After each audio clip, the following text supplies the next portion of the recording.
চলুন তবে এখন আমরা শুনে নেই সেই রাতের, সেই জায়গার আর সেই বিভীষিকাময় অভিজ্ঞতার বিস্তারিত। বলছেন মোহাম্মদ রেদওয়ান ভাইয়া। ঘটনাটি 2014 সালের। সেই সময় আমি ছিলাম ওমানে। আমি তখন একজন মেডিকেল স্টুডেন্ট, কিন্তু আর্থিক দুরবস্থার কারণে পড়াশোনা মাঝপথে বন্ধ করে দিতে হয়। পরিবারের উপর আর চাপ দিতে পারছিলাম না। তখনই শুনি ওমানে একটা ভালো কাজের সুযোগ আছে। অনেক ভেবে চিন্তে ওমানে পাড়ি দেই, কারণ ঋণার টানাপোড়েনের জীবন থেকে বেরিয়ে আসতে চাচ্ছিলাম। প্রথমে যা কাজ পাই সেটাতে খাওয়া দাওয়া আর থাকা সবই মালিক দিত। কাজটা ছিল কঠিন, কিন্তু নিজের ভবিষ্যতের কথা ভেবে কোনো কিছু নিয়ে অভিযোগ করতাম না। আল্লাহর রহমতে কিছুদিনের মধ্যেই যা ধার দেনা করেছিলাম সব শোধ করে দিতে পারি। তখন মনে হচ্ছিল হয়তো সব ঠিক হয়ে যাবে, কিন্তু জীবনের পথ তো কখনো সোজা চলে না। প্রায় 1.5 বছর কাজ করার পর হঠাৎ একদিন চাকরিটা চলে যায়। কি একটা ইস্যু হয়েছিল মালিকের সঙ্গে, যার জন্য পুরো সেকশনটা বন্ধ হয়ে যায়। এরপর থেকে আমি বেকার, যেন মাথার উপর থেকে ছায়া সরে গেল। যে টাকাগুলো নিয়ে ওমানে এসেছিলাম তার সবই ঋণ ছিল। সেই ঋণ শোধ করতেই সব চলে গেছে।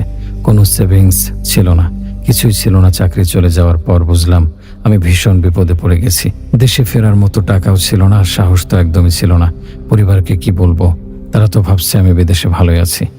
আরেকটা বড় সমস্যার সামনে এসে দাঁড়ালো। আমার ভিসা শেষ হতে তখন মাত্র 1 মাস বাকি।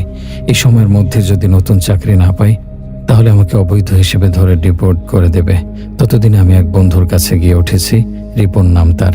ও আগে থেকে ওমানে ছিল, আর আমার আগের কর্মস্থলের কাছেই থাকতো।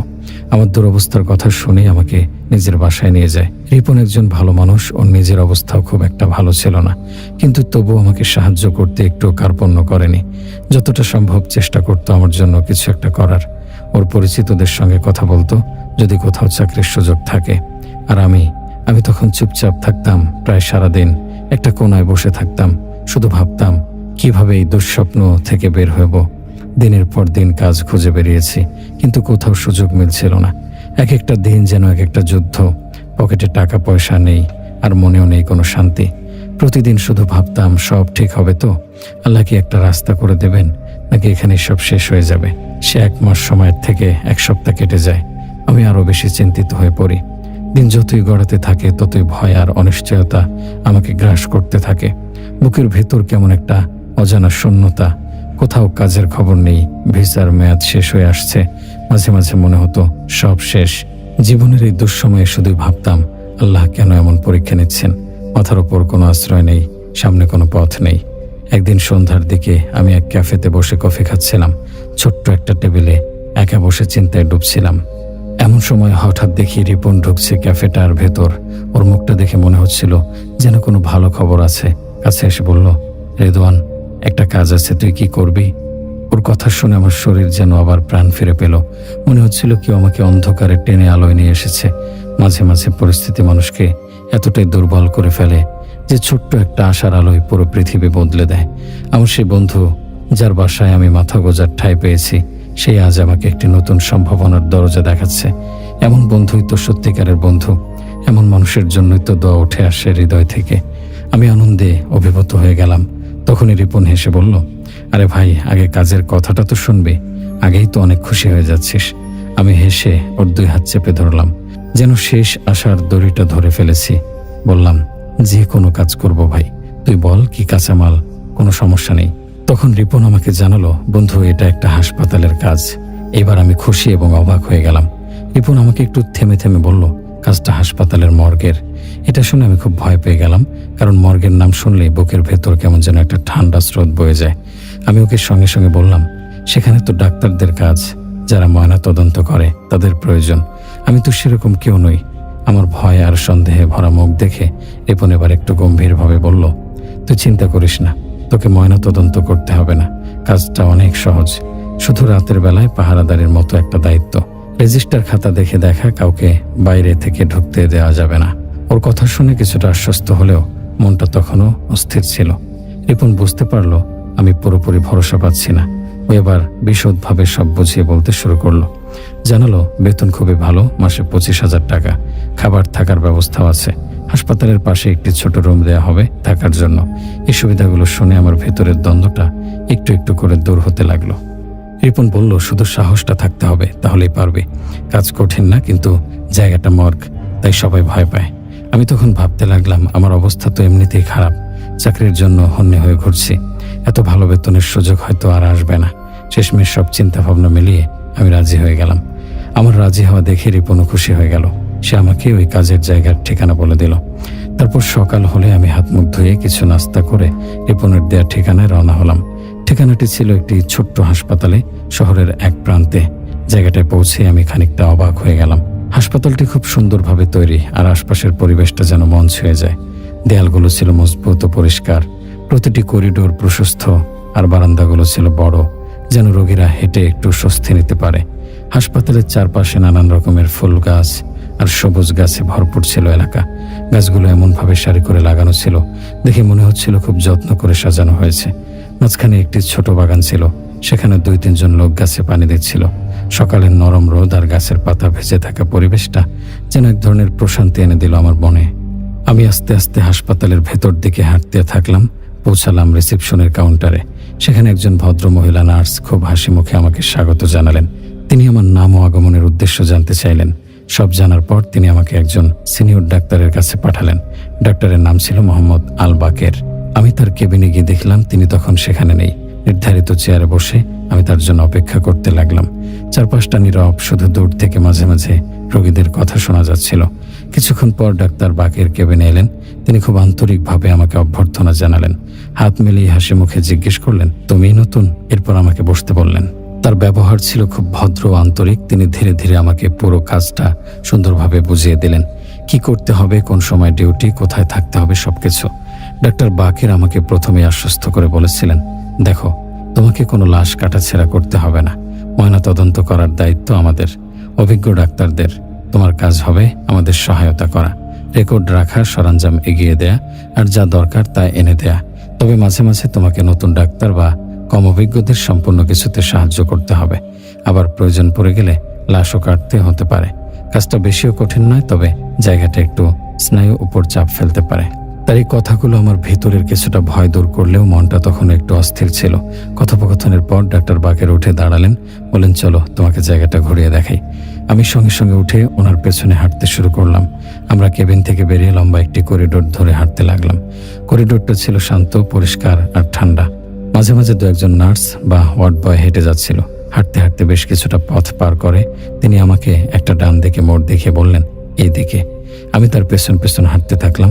মোড় ঘুরতে এই করিডোরটা যেন একটু নিস্তব্ধ হয়ে গেল। সেখানকার বাতাসটাও কেমন ঘন আর ভারী মনে হচ্ছিল। কিছু দূর যাওয়ার পর একটি দরজা এসে পড়ল। দরজাটা অন্য সাধারণ দরজাগুলোর থেকে অনেকটাই আলাদা ছিল। অনেক বড়, মোটা আর ভারী দেখতে, লোহার পাতের মতো চেহারা এবং চারপাশে কালো ফ্রেম বসানো। দরজার উপরে একটি বড় সাইনবোর্ড ছিল, তাতে মোটা অক্ষরে লেখা ছিল মর্গ। অক্ষরগুলো এত বড় ছিল যে দূর থেকেও পরিষ্কার দেখা যাচ্ছিল। ডাক্তার বাকের কোনো ভয় বা দ্বিধা ছাড়াই দরজাটা ঠেলে ভেতরে ঢুকে গেলেন। আমি একটু থেমে বুকের ভেতর হালকা ধুক ধুক নিয়ে তার পেছনে পেছনে ঢুকে গেলাম সেই রহস্যময় মর্গের ভেতর। সেটা ছোট বা মাঝারি কোনো ঘর ছিল না, বরং বিশাল বড় একটা ঘর ছিল। এমন একটা ঘর যেখানে পা রাখার সঙ্গে সঙ্গেই মনে হয় চারপাশে যেন একটা ভারী স্তব্ধতা ঝুলে আছে। ঘরের ভিতরটা 2 ভাগে বিভক্ত ছিল। একদিকে ময়নাতদন্তের যাবতীয় প্রস্তুতি নেওয়া ছিল, যত ধরনের সরঞ্জাম লাগে টেবিল উপরে নিখুঁতভাবে সাজানো। দেয়াল জুড়ে ছিল একটা সেলফ, যা ঠাসা ছিল নানান ধরনের ওষুধের শিশি আর রাসায়নিক দ্রব্যে। সেলফের সামনে কাচের দরজা, যার ফাঁক দিয়ে ঘরের দ্বিতীয় অংশ পরিষ্কার দেখা যায়। ওপাশে 6টা স্ট্রেচার সারি করে সাজানো, তার মধ্যে 3টাতে সাদা কাপড়ে মোড়া নিথর শরীর শুয়েছিল, বাকিগুলো ফাঁকা। এই দৃশ্যটা চোখে পড়া মাত্র একটা ঠান্ডা শিহরণ বয়ে গেল পিঠের ওপর দিয়ে। স্ট্রেচারগুলোর পেছনে একদম দেয়াল ঘেঁষে ছিল কয়েকটা কেবিন, যেখানে মৃতদেহ ফ্রিজ করে সংরক্ষণ করা হয়। প্রতিটা কেবিনের গায়ে ছোট্ট করে একটা নাম লেখা, যার মানে সেই কেবিনের ভেতর কারা আছে সেটা বুঝিয়ে দেয়া। আমি জীবনেই প্রথমবার মর্গে ঢুকেছি। এমন নয় যে আমি খুব ভীতু বা সাহস কম, কিন্তু এই জায়গাটার একটা আলাদা বাস্তবতা আছে, যেটা বইয়ে পড়ে বা সিনেমায় দেখে বোঝা যায় না। এক ধরনের ভারী অনুভূতি গায়ে লেগে থাকে এখানে, যেন প্রত্যেক দেয়াল, প্রত্যেক ইঞ্চি মেঝে চুপচাপ একটা কষ্টের ইতিহাস লুকিয়ে রেখেছে। আমি আর ডাক্তার বাকের একসাথে ঘুরে দেখছিলাম ঘরটা। মাঝে মাঝে উনি কিছু বলছিলেন, ব্যাখ্যা দিচ্ছিলেন এই যন্ত্র, ওই সেলফ বা স্ট্রেচার নিয়ে। ঘরের একপাশে কয়েকটা চেয়ার রাখা ছিল, তার পাশে একটা দরজা, সেটা ওই মর্গের বাথরুম ছিল। স্টাফদের প্রয়োজনে তারা ব্যবহার করবে। আমি আর ডাক্তার বাকের মর্গ ঘুরে ঘুরে দেখছিলাম। কয়েক মিনিট পর একজন অন্য ডাক্তার সেই ওয়াশরুম থেকে টাওয়ালে হাত মুছতে মুছতে বের হলেন। ডাক্তার বাকের তখন হাসি মুখে বললেন, তোফায়েল ভাই, পরিচয় করিয়ে দিই, এই আমাদের নতুন যোগদান করা সহকারী। তারপর তিনি আমাকে বললেন, এনামুল, উনি হচ্ছেন ডাক্তার তোফায়েল। ডাক্তার তোফায়েল হেসে আমার দিকে তাকিয়ে বললেন, তুমি কি সিরাজগঞ্জের এনামুল? আমার দেশের বাড়ি ওই দিকেই। একটু অবাক হয়ে বললাম, আচ্ছা, আমার বাড়ি কামারখন্দ, আপনি? তিনি খুশি হয়ে বললেন, আমার বাড়ি উল্লাপাড়া। ছোটবেলায় অনেকবার গিয়েছি কামারখন্দে মামার বাড়ি, ছোট দুনিয়া না। তারপর আমাদের মধ্যে যেন এক ধরনের সহজাত সম্পর্ক তৈরি হয়ে গেল। তিনি জানালেন, আমি এখানে কাজ করছি প্রায় 11 বছর। মর্গ, হাসপাতাল সব মিলিয়ে এটাই এখন আমার দ্বিতীয় বাড়ি। এরপর তারা দুজনে মিলে আমাকে ঘুরিয়ে ঘুরিয়ে সবকিছু বোঝাতে লাগলেন। প্রতিটি স্টেশন, প্রতিটি যন্ত্র, নিয়মাবলী, এমনকি কার কি দায়িত্ব আমি মনোযোগ দিয়ে শুনছিলাম, মাঝে মাঝে প্রশ্নও করছিলাম। তারা বুঝিয়ে দিলেন, আগামী 1 সপ্তাহ শুধু পর্যবেক্ষণ করব, এরপর হাতে কলমে কাজ শুরু করব। তবে তার আগে আমাকে মানসিকভাবে প্রস্তুত হতে হবে। এই কাজ সবাই পারে না। এই কাজ আমার দ্বারা হবে কিনা, নাকি ঘাবড়ে গিয়ে পিছপা হয়ে যাব। আমি আর ডাক্তার বাকের মর্গ ঘুরে ঘুরে দেখছিলাম। পরিচয়ের পর তারা দুজনেই আমাকে পুরো মর্গ ঘুরিয়ে দেখালেন, সবকিছু ব্যবহার, নিয়মকানুন বুঝিয়ে দিলেন। আমাকে বলা হলো, আমাকে আপাতত শুধু দেখাশোনা করতে হবে এবং ধীরে ধীরে হাতে কলমে কাজ শিখে নিতে হবে। 1 সপ্তাহ পর আমাকে একটি ছোট এক রুমের ফ্ল্যাট দেয়া হবে। তবে তার আগে আমাকে বুঝতে হবে আমি এই কাজের জন্য উপযুক্ত কিনা, মন শক্ত রাখতে পারি কিনা, সাহস থাকে কিনা। ডাক্তার তোফায়েলও খুব ভালো মানুষ ছিলেন। তিনি আমাকে বুঝিয়ে বললেন, কোনো কাজ ছোট বা বড় নয়, বরং দায়িত্বটা বড়। এই পেশায় মন শক্ত রাখতে হবে। এক পর্যায়ে আমাকে ভালোভাবে কাজগুলো বোঝানো হলো। আমার ডিউটি রাত 9টা পর্যন্ত। সন্ধ্যার দিকে সেই 3টি লাশের আত্মীয়রা এসে লাশ নিয়ে যায়। এতে করে আমার ভেতরের ভয়টাও কিছুটা হালকা হয়ে যায়। আমাকে বলা হলো, যখনই ময়নাতদন্ত হবে, ডাক্তারদের যন্ত্রপাতি এগিয়ে দিতে হবে। নতুন লাশ এলে তাকে ভালোভাবে প্যাকেট করে ফ্রিজে রাখতে হবে। তার নাম ঠিকানা লিখতে হবে, ছবি তুলতে হবে, আর ফিঙ্গারপ্রিন্ট নিতে হবে, কারণ শনাক্তকরণে ফিঙ্গারপ্রিন্ট গুরুত্বপূর্ণ। এসব ছিল আমার মূল দায়িত্ব। আমি ডাক্তারদের ব্যবহার দেখে মুগ্ধ হয়ে যাই। তখনই বুঝে ফেলে এই কাজটাই আমার করতে হবে। মানসিকভাবে নিজেকে প্রস্তুত করে ফেললাম। আল্লাহর নাম নিয়ে কাজ শুরু করলাম। প্রথম 2 দিন খুব ভালোভাবে কেটে গেল। ডাক্তার তোফায়েলও খুব খুশি ছিলেন। মাত্র 2 দিনের মধ্যেই আমাদের মধ্যে ভালো একটা বন্ধুত্ব তৈরি হয়ে যায়। জানলাম তার পরিবার লন্ডনে থাকে আর তিনি বাংলাদেশ থেকেই কাজ করেন। সামনে তার ছুটি আসছে। তিনি আমাকে বললেন, আমি গত 3 বছর ধরে পরিবারকে দেখিনি, এবার ছুটি পেলে ওদের কাছে যাব। তুমি তো ভালো করেছো, আমার অবর্তমানে তুমি সামলাতে পারবে। আমি একটু ভয় পেয়ে বলি, স্যার, আমি তো নতুন, একা পারবো তো? তিনি হেসে বললেন, ছুটি শুরু হতে এখনো 4 মাস বাকি, তুমি তার মধ্যে আরো দক্ষ হয়ে যাবে, চিন্তা করো না। আমি কিছুটা আশ্বস্ত হয়ে গেলাম। তোফায়েল স্যার আমাকে ধাপে ধাপে সবকিছু শিখিয়ে দিলেন। পোস্টমর্টেম করা, রিপোর্ট লেখা, নমুনা সংগ্রহ, এমনকি ফিঙ্গারপ্রিন্ট বিশ্লেষণ পর্যন্ত। আমি কাজ করছি প্রায় 1.5 মাস হয়ে গেল। আগের চাইতে অনেক বেশি দক্ষতা চলে এসেছে। একদিন হঠাৎ তিনি বললেন, আজ একটা লাশ আসবে, পোস্টমর্টেমটা তুমি করবে, আমি তোমার দক্ষতা দেখতে চাই। আমি ভীষণ ঘাবড়ে গেলাম। তিনি বললেন, এই এত ভয় পাও কেন? আমি তো আছি, তুমি একা করছো না। যেখানে আটকে যাবে আমি পাশে থাকবো। আমরা অপেক্ষা করতে থাকলাম, কিন্তু লাশটি আসলো না। কিছুক্ষণ পর ফোনে জানানো হলো লাশটি মাঝপথে অন্য হাসপাতালে ট্রান্সফার হয়ে গেছে। আমি মনে মনে খুব খুশি হয়ে গেলাম। তারপর টানা 3 দিন কোনো লাশই এলো না। তবে চাকরি বলেই হোক, প্রতিদিন মর্গে ঠিক হয়ে আসতে হলো। 4র্থ দিন সকাল 7:30টায় মর্গে পৌঁছালাম। দেখি কিছু পুলিশ এসেছে। তাদের কাছ থেকে বুঝতে পারলাম একটা নতুন লাশ এসেছে। অফিসাররা জানালেন, এই লাশটি পোস্টমর্টেম রিপোর্ট খুব তাড়াতাড়ি লাগবে, এটা এমার্জেন্সি কেস। লাশটি স্ট্রেচারে রাখা ছিল। অফিসাররা কথা বলে চলে গেলেন। আমি ডাক্তার বাকেরের জন্য অপেক্ষা করতে লাগলাম, কিন্তু আজ তিনি এলেন না।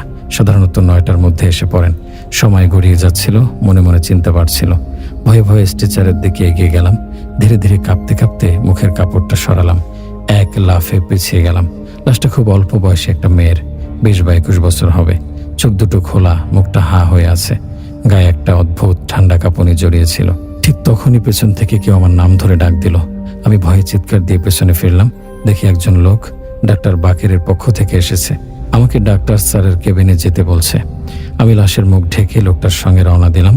কেবিনে গিয়ে ডাক্তার বাকের আমাকে জানালেন, ডাক্তার তোফায়েল আজ সকালে এমার্জেন্সি মিটিংয়ে আছেন, দুপুরের আগে আসতে পারবেন না।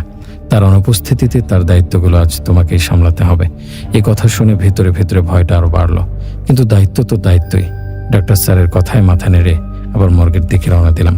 করিডোরের কাউন্টারে একজন পুরুষ নার্স সবসময় থাকতেন। আসার সময় তাকে দেখেছিলাম, কিন্তু এবার কাউন্টার ফাঁকা। ভাবলাম হয়তো কোথাও কাজে গেছেন।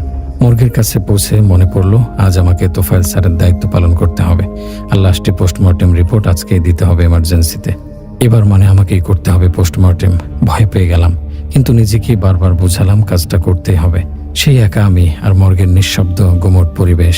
মনের মধ্যে অজস্র প্রশ্ন, পারবো তো? কিছু ভুল হবে না তো? আল্লাহর নাম নিয়ে সাহস করে ভেতরে ঢুকে পড়লাম। তখন আমার হঠাৎ মনে পড়ল যে ডাক্তার তোফায়েলের কাজগুলো দুপুর পর্যন্ত আমাকে সামলাতে হবে। আর মর্গে এখন একটি লাশ আছে যার ময়নাতদন্ত রিপোর্ট এমার্জেন্সি পুলিশ অফিসারদের করে দিতে হবে। এর মানে এবার আমাকে ময়নাতদন্ত করতে হবে।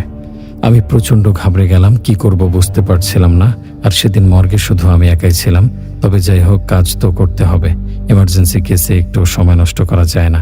মনের মাঝে অনেক কথা ঘুরপাক খাচ্ছিল আর ভয় লাগছিল, কিন্তু আল্লাহর নাম নিয়ে চলে গেলাম মর্গের ভিতরে। তারপর আমি লাশটির কাছে গেলাম এবং চমকে উঠলাম, কারণ লক্ষ্য করলাম লাশের ওপর কোনো কাপড় নেই। সাদা কাফনের কাপড়টি মেঝেতে পড়ে আছে। অথচ আমি নিশ্চিতভাবে মনে করতে পারছি আমি নিজ হাতে সেটি সযত্নে জড়িয়ে দিয়েছিলাম। তাহলে কাপড়টা মাটিতে পড়ে গেল কিভাবে? ভয়ের সঞ্চার হতে শুরু করলো মনে। নিজেকে আশ্বস্ত করলাম হয়তো অসাবধানতাবশত কাপড়টা হাত থেকে পড়ে গেছে। এই ভেবে আমি হাত ধোয়ার জন্য ওয়াশরুমে গেলাম। এবার গ্লাভস পরে নিয়ে কাজ শুরু করলাম। মেয়েটির মৃত্যুর ময়নাতদন্ত রিপোর্ট তৈরি করার দায়িত্ব আমারই। মেয়েটির পরনে ছিল সাদা রঙের একটি ফ্রক, যা হাঁটু পর্যন্ত নেমে এসেছে। মেয়েটির মৃত্যুর কারণ ছিল হাত পায়ের রগ কাটা। খুব ভয়াবহভাবে তার দুটি হাত ও দুটি পায়ের রগ কেটে ফেলা হয়েছিল। মৃতদেহের সঙ্গে আগেই কিছু তথ্য সরবরাহ করা হয়েছিল, যেখানে তার নাম লেখা ছিল সুমনা এবং চোখের রং ছিল কালো। কিন্তু যখন আমি তার চোখের দিকে তাকালাম, তখন দেখতে পেলাম সেগুলো নীল। এক মুহূর্তে আতঙ্কে আমার শরীর ঝাঁকুনি খেয়ে উঠল। ছবির সঙ্গে চোখের রঙের এই অমিল আমাকে আরো বিভ্রান্ত করলো, কারণ জীবিত অবস্থায় তোলা ছবিতেও তার চোখ কালো দেখাচ্ছিল। আমি বুঝে উঠতে পারছিলাম না ছবিটা ভুল নাকি এই দেহে এখন যে চোখের রং দেখা যাচ্ছে সেটি কোনো অজানা ঘটনার ফল। এই ভাবনার মধ্যে আমি ময়নাতদন্তের কাজ শেষ করলাম। চারপাশে নীরবতা, আশপাশে কেউ ছিল না, আমি একা। এই নিঃসঙ্গতা এবং পরিবেশ যেন ভয় আরো বাড়িয়ে দিচ্ছিল।